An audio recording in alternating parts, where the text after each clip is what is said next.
A mobile GMRS radio like this Midland MXT115 Pro can be a lot more useful than a handheld, but only if you have it set up right. Check it out.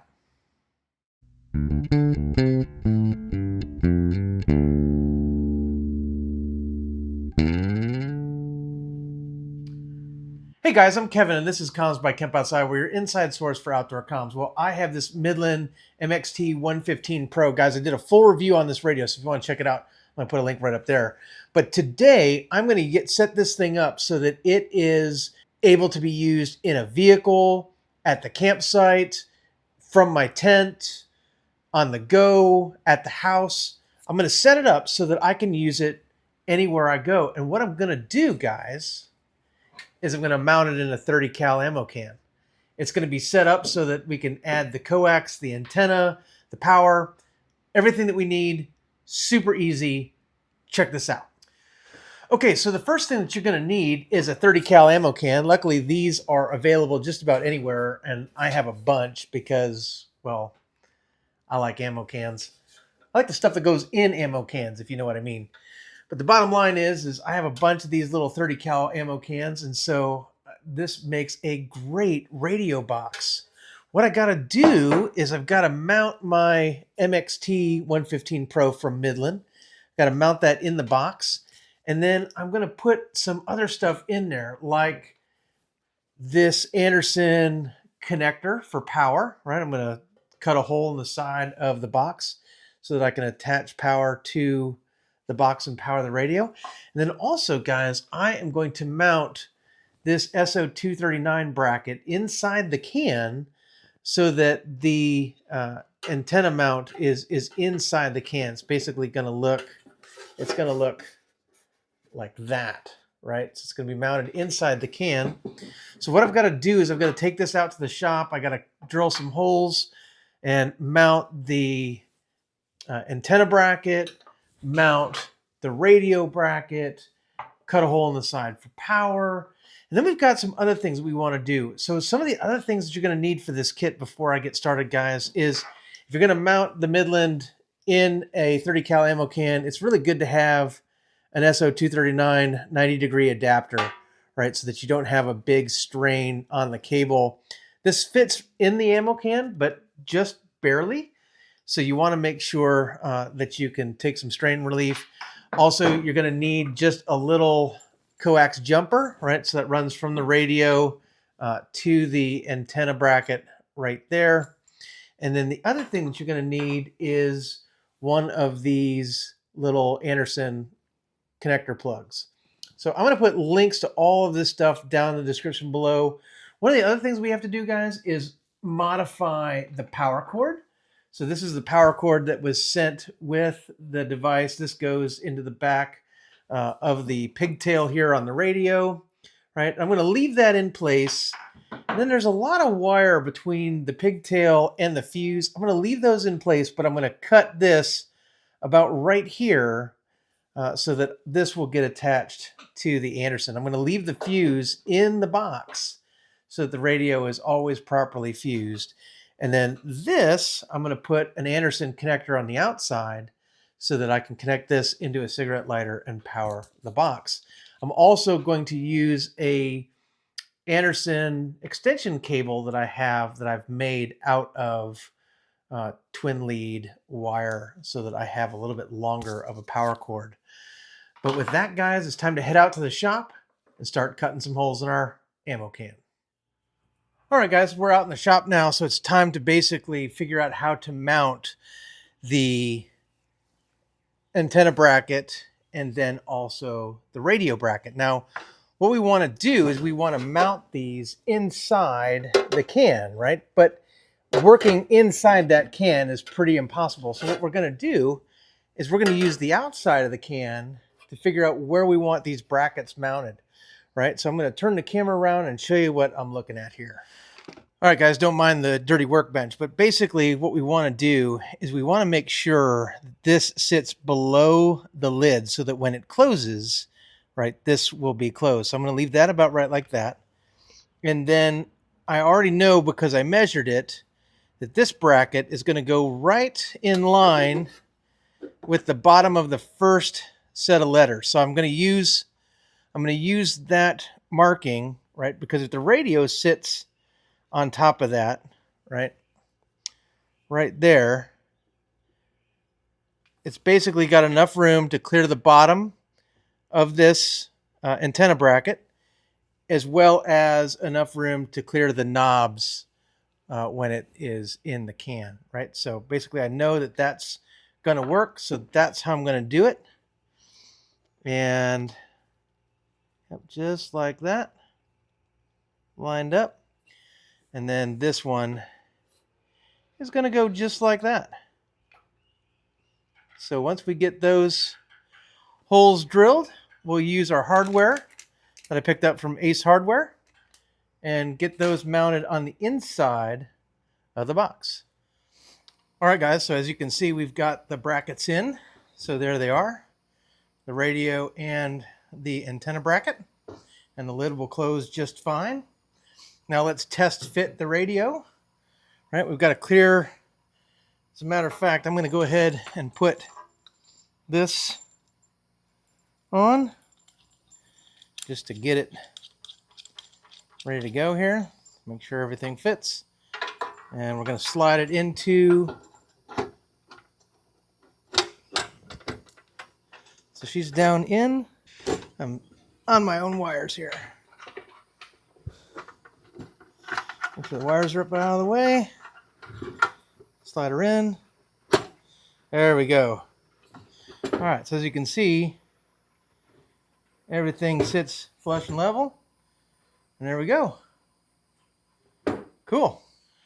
All right, guys, so the next thing to do is to cut the hole in the back for the Anderson connector, and that takes a 1 1/8 hole saw. So I'm going to get cut in there, and we'll show you the result. All right, guys, so we now have the Anderson connector in the side, and we're ready to start mounting stuff into the box. I'm going to run the power cable because it's hard to get into that Anderson connector there, and get that wired up, and then everything will be ready to go inside the box. All right, guys, we got it all done. So basically, we've got our cigarette plug. Like I said, I have an extension cord made of Anderson connectors so that I can make this longer. But I'm going to just drop that in, but there it is. It's got the microphone cord in. It's all wired up, and we can drop the antenna that came with it in there, or we can carry a different antenna if we want. But there it is, guys. I am super excited. And then, so basically how this works is when you want to operate it, you just remove the lid, right? And you just set this anywhere, and you've got an ammo can radio. And then when it's time to pack up, you just slide the lid on, close it up, and there you go. You got an ammo can radio. I'm going to throw some stickers on this thing. It is late tonight, so tomorrow I'm going to give this thing a test, and we'll see how it works. So stay tuned for that. We'll see you tomorrow. All right, guys, I got the whole radio set up. Everything's powered on, doing some testing here. Check this out.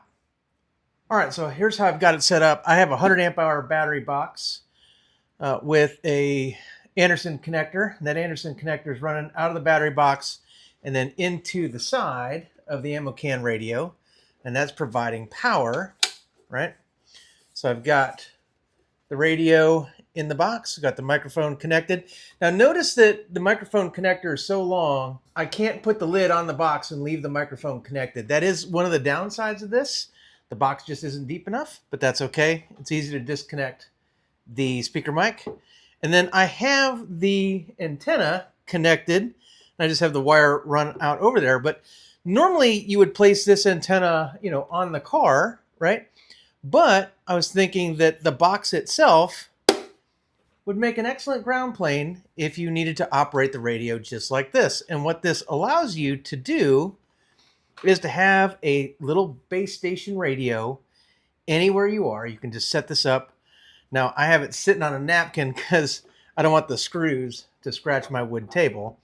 But aside from that, right, I have this little base station radio. Now, if I want a better setup, I would replace this antenna with either a high gain mag mount antenna, or what I could also do is run a piece of coax and hang an antenna in a tree. I have a GMRS J-pole antenna, and I also have a quarter wave ground plane antenna from the laser ham, which I'm going to be testing out. It's probably going to go with this box too. I just need to get some better coax for that setup. So be sure to hit subscribe and follow along so that you can see when I deploy this. This is going to be my tent radio. So when we go camping, we're going to be basically setting this up in the tent. I usually have a battery box in the tent, and this will be powered up so that whenever we're in the tent, if we're communicating with anybody who's camping with us, we have a GMRS radio, and with a almost 15-watt output, it's going to give us 3 times the power of a handheld radio, and with a better antenna, it's going to give us a lot more range. So enough talk, Kevin. Show everybody how it works. Well, I'm on channel 1 here, right? So I've got the microphone set up, and then I have this. This is a TID radio TDH3 that I've had a long time. It's monitoring GMRS channel 1. So let's test it out and see if we can hear anything. Actually, I'm going to set it up here on the box. You should be able to see it light up. And hopefully we don't get a whole bunch of feedback. But here we go. Radio test, radio test. Okay, so as you can see, we did hear the radio. And then if I want to test receive, let's turn that volume down. Radio test, radio test, radio test, radio test, radio test. So yeah, it was receiving, guys. I just didn't want to blow out the audio with feedback. But there you go, guys. Simple, easy to use setup here. Now, if I'm going to go ahead and turn it off here for just a second. Go ahead and disconnect the battery and the antenna.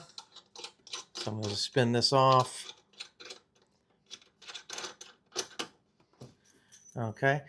Now, if I want to put everything away, it's very easy. You just disconnect the power. All right, disconnect. Take off the speaker mic cable, which is pretty easy. Now, it comes with a protective cap for the speaker mic connector, and so I'm going to try and not lose that. Just pop that back on. Also, guys, if I wanted to power this off a cigarette lighter plug for the car, I took the tail end of the cigarette lighter plug, and you just plug that in via Anderson connector, and then now I've got an extension cord for power, right? So what I'm going to do is I'm just going to lay everything in. So there's the speaker mic. Curl up my power cable here. And one thing that you want to be careful of, guys, is the longer you make your power cords, the thicker the gauge wire needs to be to carry the current, right? So just keep that in mind. That's 12 gauge wire, which is fine for my use. And then we're going to go ahead and curl up this antenna here. Okay, so I got the antenna. We just stuff that down in the box, make sure everything's in. Throw the lid on.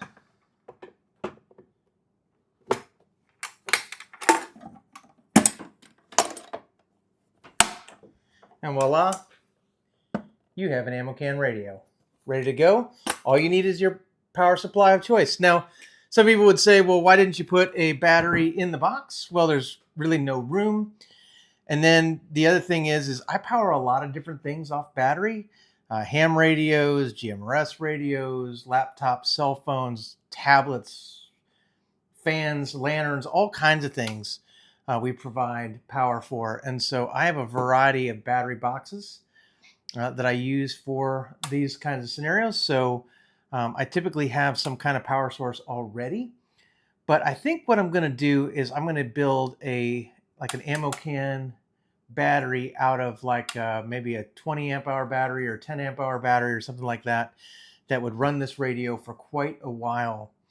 And so that you can basically carry everything you need, power and radio, antenna, and everything right inside of 2 ammo cans, and you'd be set and ready to go. So be on the lookout for my next battery box build, because I'm pretty excited about building battery boxes. They're a whole lot of fun. So guys, That is the Midland MXT115 Pro in an ammo can.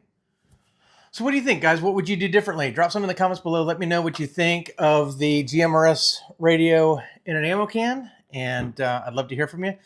Also, guys, you can connect with me on my other social media. I'm on Facebook, LinkedIn, Instagram, and X. And guys, we're really trying to build our communities over, especially at Facebook and Instagram. So if you like comm stuff on Facebook and Instagram, go ahead and follow us over there. All the links are below. We'd love to build that community over there. And I'm thinking about doing some gear giveaways on Facebook especially. So so be sure to follow along over there so you don't miss any gear giveaways that we've got planned coming up. But guys, yeah, this is an awesome little setup because I can deploy it in the car. I can deploy it at the campsite. I can deploy it as a base station at home. I can deploy this thing anywhere I want. All I need is a 12-volt power source, and I am set and ready to go. So if you like this, let me know. Drop some in the comments below.